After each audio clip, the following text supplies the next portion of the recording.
Anxiety, खफकान, माली खोलिया, सौदावी और सफरावी असरों का कम या ज़्यादा होना। दरअसल ये सिर्फ नफ्सियाती मसला नहीं है, बल्कि ये इंसान के अंदर पैदा होने वाले जो हार्मोन्स हैं उनके बैलेंस के बिगड़ने की वजह भी है। जब इंसान के अंदर के हार्मोन्स का बैलेंस बिगड़ता है तब यह चीज़ पैदा होती है। इसकी अलामात क्या हैं? इसकी अलामात हैं दिल का घबराना, नकली खतरे महसूस करना, ज़्यादा सोचना। इसीलिए ये बहुत सेंसिटिव लोगों को हुआ करता है, अक्लमंद लोगों को हुआ करता है, समझदार लोगों को हुआ करता है। जिसको हम सीधे साधे लोग कहते हैं या दूसरे अल्फाज में हम बेवकूफ़ आदमी कहते हैं, उनको एंग्जाइटी नहीं होती। तो ये हसास लोग होते हैं, इसलिए इनको एंग्जाइटी होती है। लेकिन ये एक बीमारी है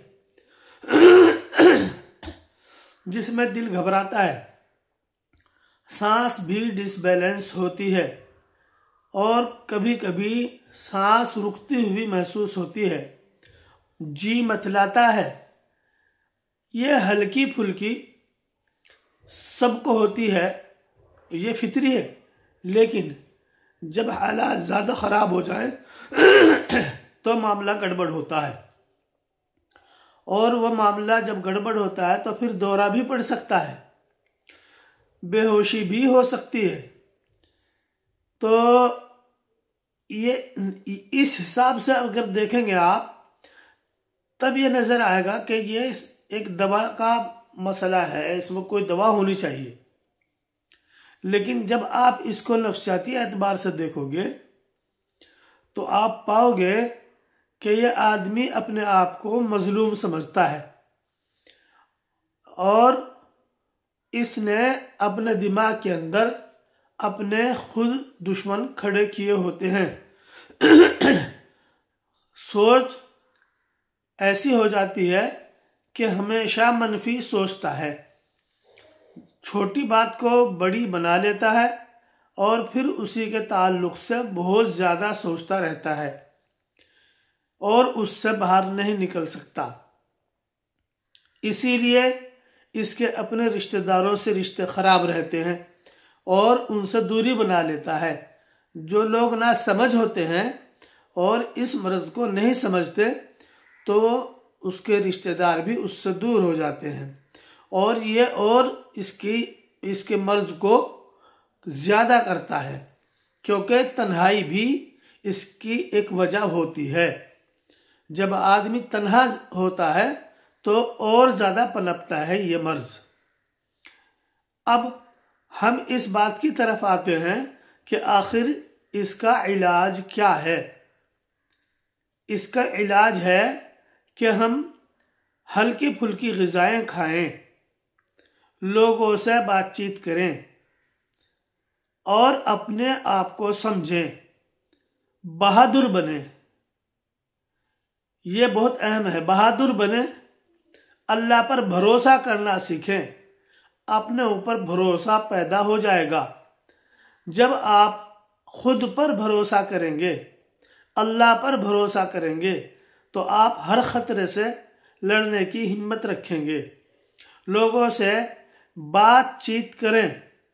आप ये ना समझें कि यहाँ बात ख़त्म हो गई है, बात ख़त्म नहीं होती। जब तक ज़िंदगी चल रही है बातें भी चलती रहती हैं। ये समझना बंद करें कि आप मजलूम हैं। ये भी समझना बंद करें कि सारी दुनिया, सारे रिश्तेदार आपसे फ़ायदा उठा रहे हैं, आपका इस्तेहसाल कर रहे हैं। और ये भी समझना, ये डर भी ख़त्म कर दें कि कुछ बुरा हो जाएगा। एक वजह ये होती है कि आदमी अपने लिए एक कंफर्ट जोन खुद बना लेता है, जिसको वो कंफर्ट समझता है। वो समझता है कि तू इस पोजीशन में सही है, अगर तू इस पोजीशन से निकलेगा तो तेरा काम खराब हो जाएगा, तुझे कुछ नहीं मिलने वाला, तेरा सारा काम बिगड़ जाएगा। हालांकि ऐसा नहीं है, बल्कि उसके लिए बेहतर यही है कि अपने मौजूदा हालात से थोड़ा मूव कर ले और तब्दील हो जाए। और यही काम डॉक्टर, नफ्साती डॉक्टर यही करता है। मिसाल के तौर पे वो आपको उस मरीज को मशवरा दे सकता है, अगर उसकी शादी नहीं हुई तो उसको कह सकता है शादी कर लो, तुम्हारी बीवी आएगी तो तुम उससे बात करोगे। लेकिन ये याद रखनी चाहिए, ये बात याद रखनी चाहिए कि ये मर्ज शादीशुदा लोगों को भी होता है, तो उनकी बीवी होने के बावजूद, बच्चे होने के बावजूद ये मर्ज हो सकता है। तो उसके लिए क्या है, वो तो शादी नहीं कर सकता, उसने तो शादी की हुई है, उसके लिए उसके तो कोई काम नहीं आ रही इस मामले में शादी। तो उसके लिए कहा जाएगा कि वो दूसरी तरह मूव करे, जहां रह रहा है वहां से तब्दीली कर ले, बाहर रह रहा है तो घर आ जाए, घर रह रहा है तो कहीं काम पर चला जाए, मौसम की तब्दीली कर ले, आबो हवा को तब्दील कर ले, काम तब्दील कर ले। मुमकिन है कि उसकी जो ड्यूटी है उसके लिए स्ट्रेस का बाइस बन रही हो, उसे पता नहीं चलता। इस सिलसिले में डॉक्टर हजरात एक मशवरा ये देते हैं कि वो सीबीटी को काम में लावे, कॉग्निटिव बिहेवियरल ट्रीटमेंट या थेरेपी। और वो क्या होती है कि वो ये समझ ले कि तुझे एंजाइटी है, जो भी मामला उसे परेशान करे, जो भी सवालात दिमाग में सताए आकर के, तो वो ये बात समझ ले कि ये एंजाइटी की वजह से है, ये नकली है, असली नहीं है, ना ये खतरा असली है, ना ये दुश्मन असली है, ना तेरी परेशानी असली है, ये सब चीजें नकली हैं। उसी के साथ साथ ये मश्क बताई जाती है कि लंबे लंबे सांस ले, 4 सेकंड नाक से सांस ले, नाक से छोड़े, और 6 सेकंड मुंह से सांस ले, मुंह से ही सांस को छोड़े, आहिस्ता आहिस्ता करके छोड़े। 6 सेकंड का वक्त कम से कम रोक कर रखे, ज्यादा भी रोक सकता है। इसी तरह उसकी सोच तब्दील हो सकती है। और जिक्र करे, अल्लाह का जिक्र करे, अला बिज़िक्रिल्लाहि तत्मइन्नुल कुलूब। तो जब वो जिक्र करेगा तो अपना आप दिल के अंदर इत्मीनान पैदा होगा। या सलामू, इसका विर्द करता रहे, या हफीजू, इसका विर्द करता रहे। और ये बात दिमाग में रखे, अगर वो पढ़ा लिखा है, कि इन्न बाज़ ज़न्नी इस्मुन, के बाज गुमान गुनाह है। ये सब चीजें उसके ट्रीटमेंट के लिए बताई जाती हैं, जो डॉक्टर लोग बताते हैं।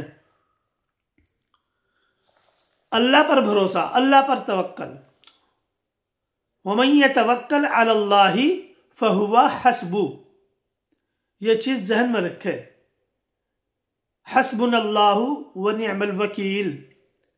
जितना ईमान मजबूत होता चला जाएगा उतनी ही एंजाइटी खत्म होती चली जाएगी, उतना ही ये मर्ज छोटा होता चला जाएगा। एक इलाज ये है कि वो बातचीत करना शुरू करे अपने घर वालों से, अपने बाहर वालों से, अपने दोस्तों से, हल्की फुल्की हंसी मजाक की बातचीत करना शुरू करे। बहुत से उसके मसाइल इसी तरह खत्म हो जाएंगे। बाज मर्तबा वो ये सोचता है कि मसला ये है, जबकि ये नहीं होता, मसला होता ही नहीं। एंजाइटी होती है वो उस मसले को जो बड़ा बनाकर बताती है, डर दिखाती है, क्या पता क्या हो जाएगा अगर यूं कर दिया तो, और कुछ ना कुछ ऐसे भी हो जाएगा। तो मुझे ये इसलिए जरूरी महसूस हुआ मुझे कि एक बड़ी तादाद ऐसे लोगों की है जो एंजाइटी की वजह से पता नहीं कितनी बार ये सोचते हैं कि यार कुछ नहीं रखा इस दुनिया में सिवा मफाद परस्त लोगों के, को कुछ नहीं है इसमें। हर आदमी अपने मफाद के पीछे है। इसलिए इस दुनिया में कुछ नहीं रखा, छोड़ दो इसको। और वो हराम मौत की तरफ चला जाता है। सबसे ज्यादा हराम मौतें इसी मर्ज में होती हैं।